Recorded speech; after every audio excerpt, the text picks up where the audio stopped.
So everything here is homemade. And we're gonna show you how to make fried catfish, cod panko fish, and beer battered codfish.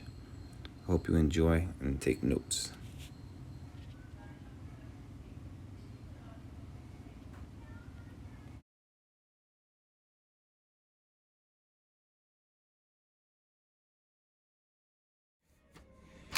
So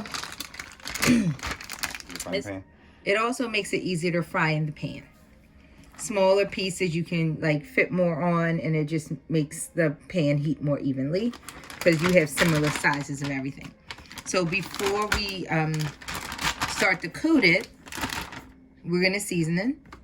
I'm gonna do a little bit of this Larry's adobo. I mean, I have regular adobo too, but I got this because it said new, so let's give it a whirl. And I'm going to just share with you guys something that I saw from a meme. We sprinkle till our heart says it's enough, or our ancestor says it's enough. So that's kind of how it works. So yeah, I just sprinkle a little garlic. Now what you want to be light with is your salt-based thing. So the adobo was salt-based, so then the rest of the things I'm going to do is going to be with a very, very light hand. Of course, I'm going to do obey. Of course, man. We're Marylanders, well, most of us. So a little obey, then a little Creole seasoning. Okay, so Creole seasoning, a word about this. Everyone coughs or sneezes. I don't know what is in this, but it makes you feel like you have the flu. So just stand back and just know you're gonna like sneeze or cough or whatever. But it's so delicious, you can't stop. Then this is a Caribbean seasoning. It's like all-purpose seasoning with lemon or lime. So tiny bit of that. Here it comes. So that's it. She has to sneeze.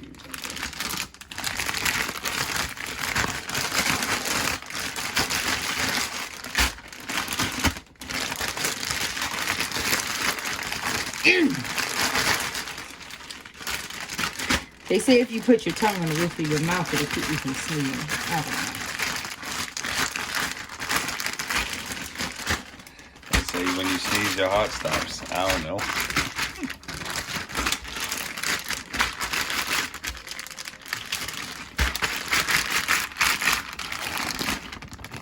Okay, so you don't want to over season. I know it looks like, oh, that's light.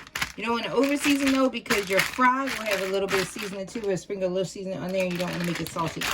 So this is absolutely enough. Just like that, and we're going to just let that sit for a few minutes. So now we're going to work cod, and we're going to fry cod 2 ways. Alright, so now we have codfish. I'm going to back it up too. Well, I would call it cod fillet, but you know, codfish. I'm from Baltimore, so when you say codfish, it makes you feel like codfish cakes. It's just like something totally different. But so cod fillet that I'm gonna season really fast, but it's not gonna shake out exactly the way the catfish shook out.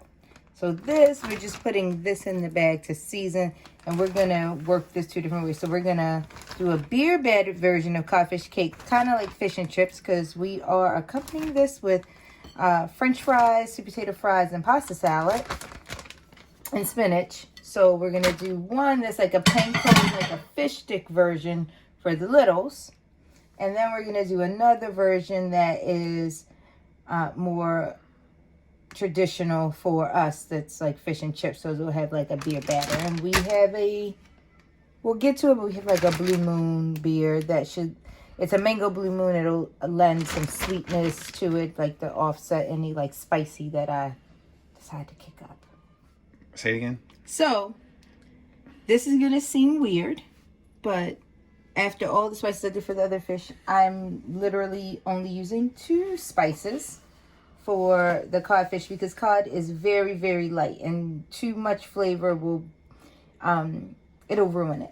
So you could, if you don't have these or you don't want to use these, you can use any spices you like. Just keep it light. You could use salt and pepper.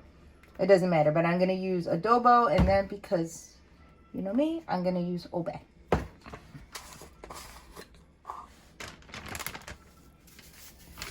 Again, just sprinkle till your heart says it's good.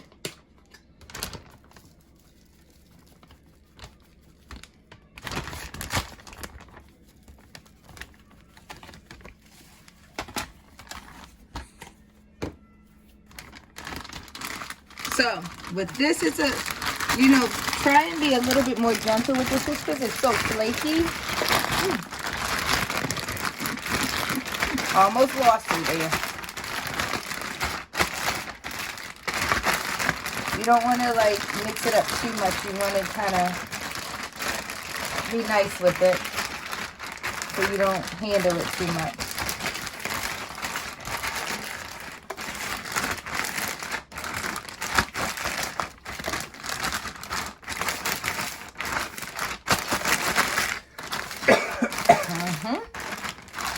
That's that Creole you thought you were exempt from.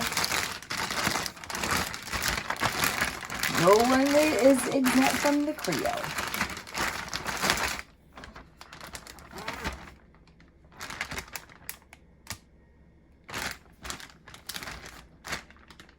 Okay, so first up is the catfish, since we seasoned it first. And that is just going to be traditionally fried.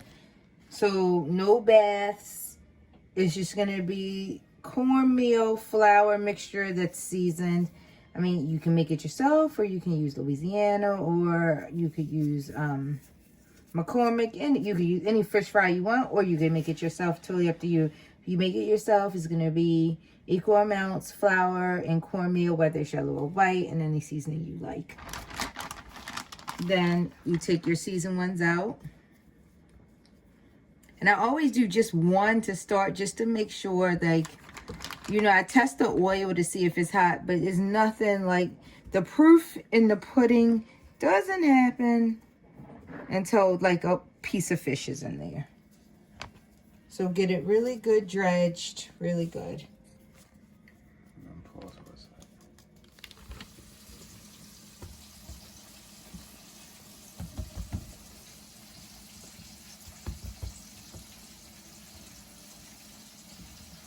So the way you test your oil, 375, and I just do like this. So not quite. Give it a few minutes. Oh, you put on the plate?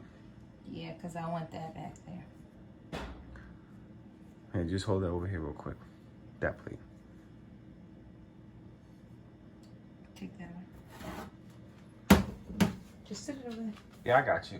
So we got our fish battered up. It's not battered. Not battered. It's dapped. We're about to... What? It's dapped in some fish fry. Oh my god, no. It's just coated. Batter is the next thing. Like, so we're gonna do one in the batter. That's not Okay, batter. so the catfish has been coated. Yeah, it's just coated. And it's ready to drop. Well, we don't... The suspense is too much. I'm gonna do a baby piece. So, I can always cut it out. let me say this. When you batter, like when you want to fry fish, no, he's got me saying batter. When you want to fry fish, especially with fish that curls, the way you start it is on the, lack of a better word, the chubby side, not the flat side. If you put your fish in the fryer like this, it'll curl up. So you want to put it on its tummy or the meaty side to keep your fish from curling. That feels good. So here's a bigger one. You see what I'm saying? This flat side, you don't want to put that side down. That side goes up when you first put it in.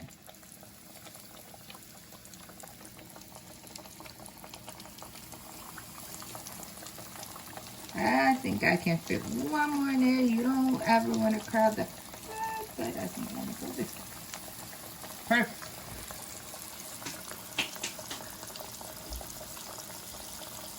Okay, so we turned the little one because it's so small. Action. How do you know they were ready to turn? Honestly, Just so. gut. I don't know. Jesus told me. I don't know. You don't want meat? My heart. But for people who don't know, I don't know. We're going to preheat the oven to 225 to keep the fish warm. So now we have one fish in the oven nicely on the rack. So, by the way, what I forgot to say, this is a combination of grapeseed and avocado oil and vegetable oil. And the reason why that is because when you are frying in batches, to use something like vegetable oil, canola oil, peanut oil, olive oil. First of all, olive oil is too strong. Please never fry in olive oil because I've heard that's a thing. Never. But those smoke points are very low. So you can't do batches before your oil scorches, and then your food will get increasingly dark. So grapeseed and avocado oil have a smoke point in the upper 500s. So I mix that with vegetable oil just to give me a little bit of longevity. But when you are already cooking at 375, it doesn't take anything for your food to get to a higher smoke point, and your food, the bits on the bottom, to start to scorch. So the temperature that you want to cook in is gonna be raised to about 4 and some change. This is one what? Which is all of this past like vegetable oil, canola oil smoke point. So to keep your food consistently frying, you need a higher smoke point oil. So the first batch I'm gonna do is Panko cod for the kiddos. And so, you know, you do a quick, it's like everything. What is that, flour? Mm-hmm. Quick dredge and flour.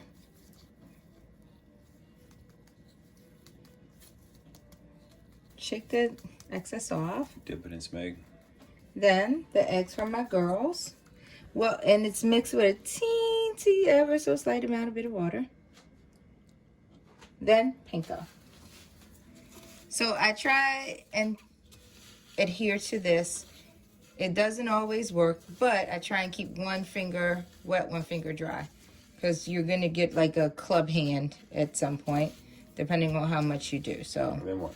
one hand wet, one hand dry.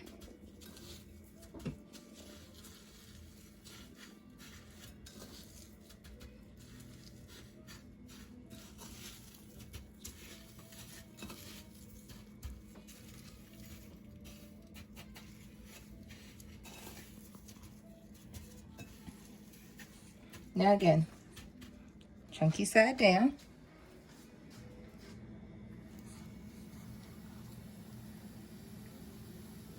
Not high enough? It'll get there. I turned it down so I wouldn't get too much, but it'll do it.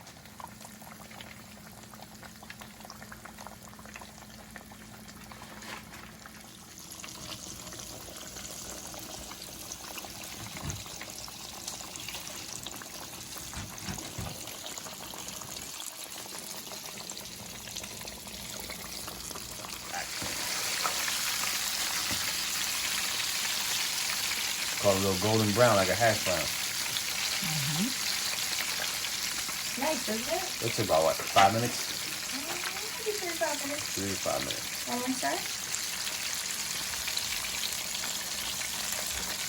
375 still? Yep. Wait. So it is golden on both sides. You ready? Go ahead.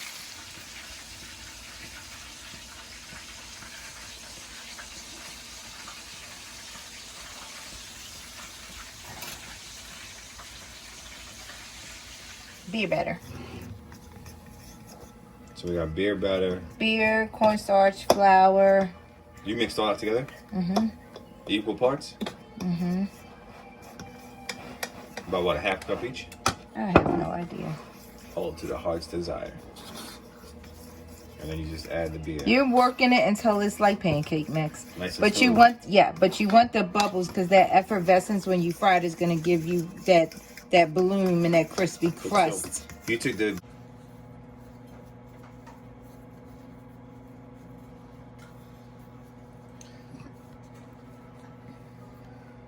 So it's fish fry. Dropping in some egg.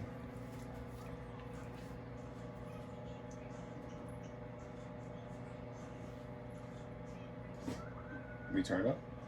Yes. To what? I want it to be at least 375.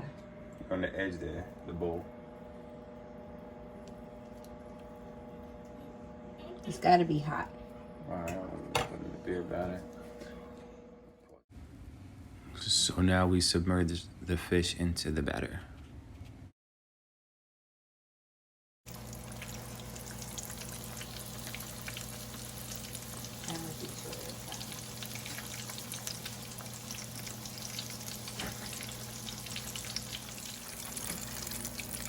They're more delicate. They're trickier. They're easier deep fried because you don't have to flip them. We're cooking with fire. It's working. Got 2 more after that. Golden brown and ready.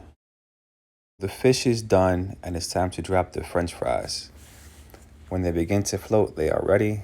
And as Melissa says, we cook in an order so all the food is hot at the same time. As the fire